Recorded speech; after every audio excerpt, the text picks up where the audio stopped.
One of the most absolute loyal fan bases and communities are the Hispanic, the Oh yeah, Latin audiences. They're just diehard for life. true that. That's real talk.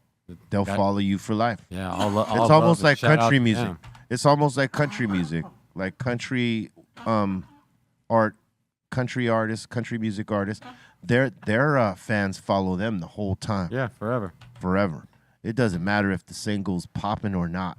They just get behind them. Hip hop is probably one of the only genres that's not like that.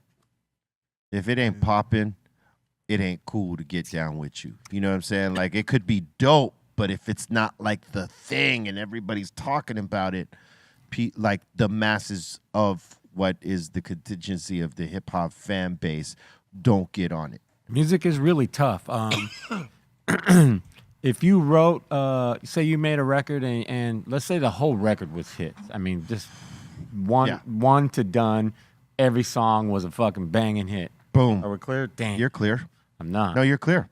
Are we? Yes, 31. It's fucking 31. Not for nothing. I think I owe one. You- I think I said shit in the last thing. You did. Yeah, But if- probably you did. You owe flips, actually. No, I'll take this Deftone shot. But if you got a whole album of bangers, you know what I mean, and say that's like that's your earliest record, it could possibly be the end of you. Like you can't top it. Like nobody wants to hear. Right. No matter what you come out with, those songs were so popular that that's all they need. That's all they want. They just want to hear those, and no matter how many new You don't ones got to play shit else. Yeah, you don't have to do nothing else forever.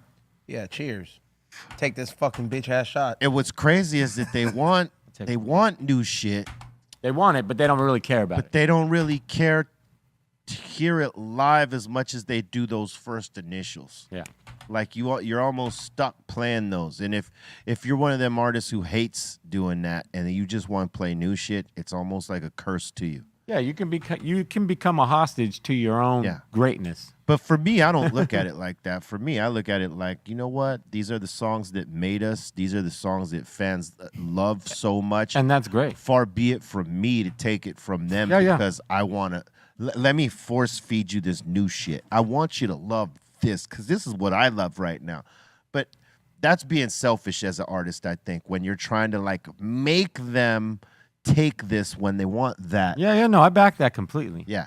I mean, you can't necessarily recreate that. So and I think they understand that, but in the live form, they want to hear those the so-called legendary songs. Yeah. And a couple sprinkles of the new shit. Yeah. And as time goes by, they might want to hear the shit that was new then, right? Like now, hey, why don't you put that into your set? We never hear that. And they want to hear it later now, as opposed to, all the original songs that made them love you in the first place, right?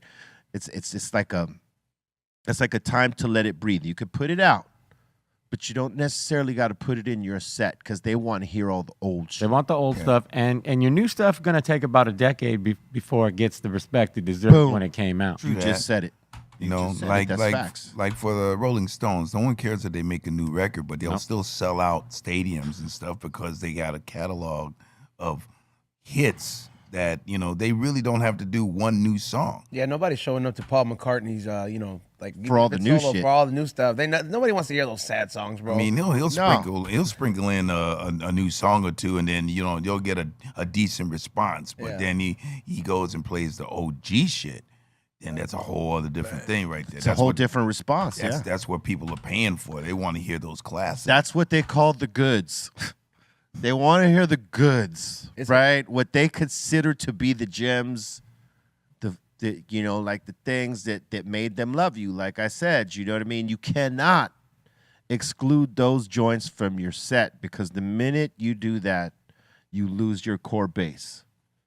You could get new fans and all that stuff. Yeah, for sure. But like realistically, man, the core fans, they want to hear that shit. They want that bread and butter, period. You ain't wrong. Yeah, Creed has to always play those non-Christian songs. With arms wide open. The ones that were on K-Rock, you're gonna have to play those, fool. We're not out here for Sky Daddy. Like, I'll give you a for instance, right? I'll give you a main for instance because we lived it on this last tour with Slipknot.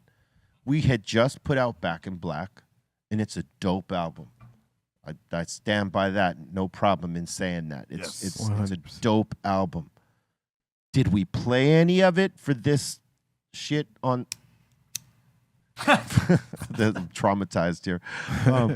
Did we play any of it for the Slipknot tour? No, we didn't, because those folks that happen to like us as well as Slipknot, like the fans that we share in common, they were there for the goods.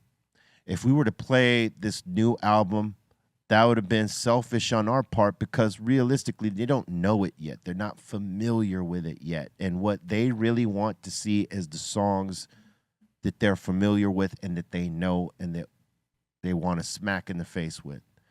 So we pulled back from playing any of the new album. We played 2 new songs off of our record. Everything else was catalog. Yeah. So, but we plugged the new album. We said, hey, check this out. At the end of the set, when we still had everybody's attention, instead of plugging it in the middle where everybody will forget by the end, we plugged it at the end. Hey, we got a new album. Make sure you check it out. We got the Dr. Green Thumb show. Make sure you check it out. Boom, bang, boom, out.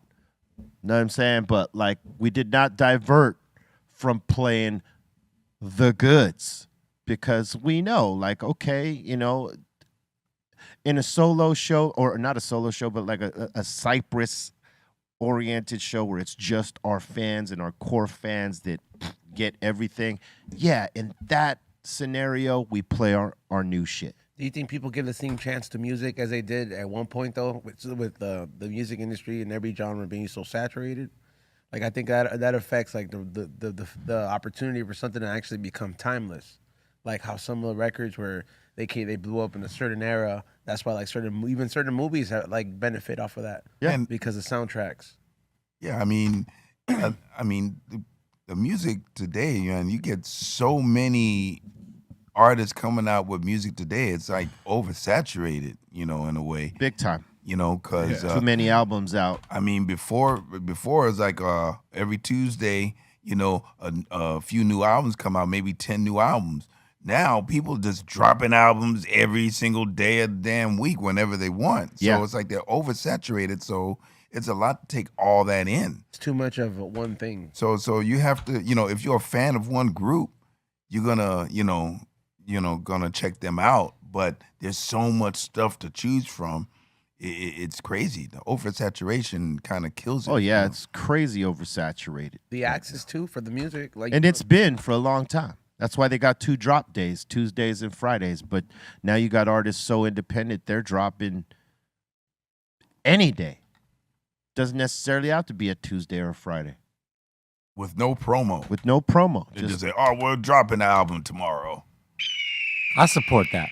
You know, really, actually, I don't mind that either, but I mean, it's a lot to go through when you're thinking about, like, okay, let me search for some music. I feel like, you know, I feel we're old enough that we seen a time of music too where there wasn't enough good music. You're right.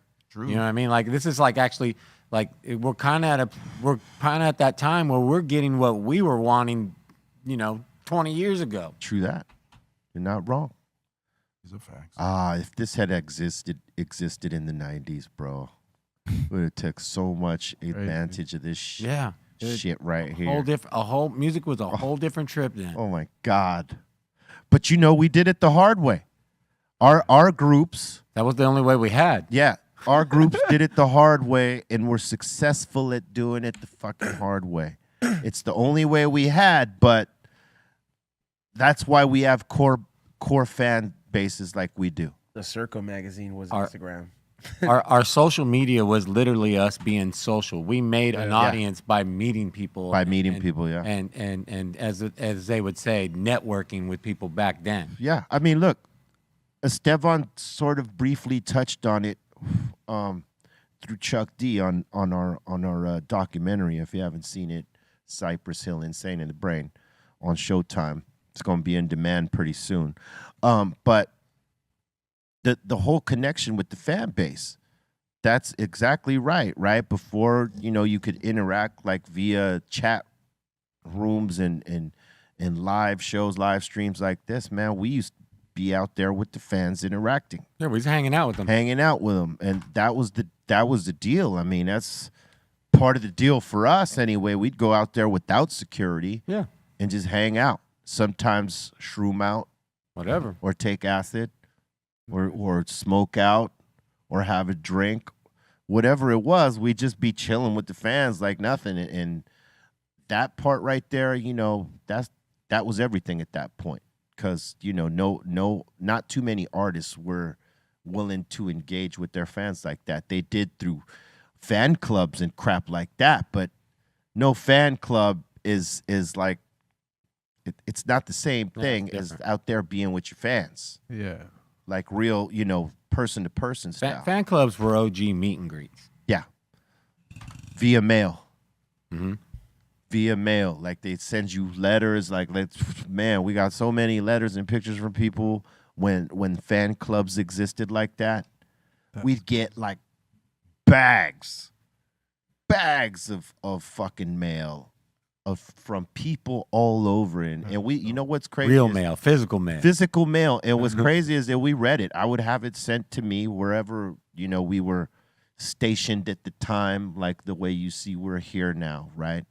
Wherever our get down was, I would have it sent there, and I'd go through it and read everybody's shit, and sometimes respond to the ones that I could. It was crazy. That was the first interaction before we got into this, to the internet version of it. No DMs. No DMs. Yeah. Crazy. Yeah, Bobo and I were doing this like way the fuck back.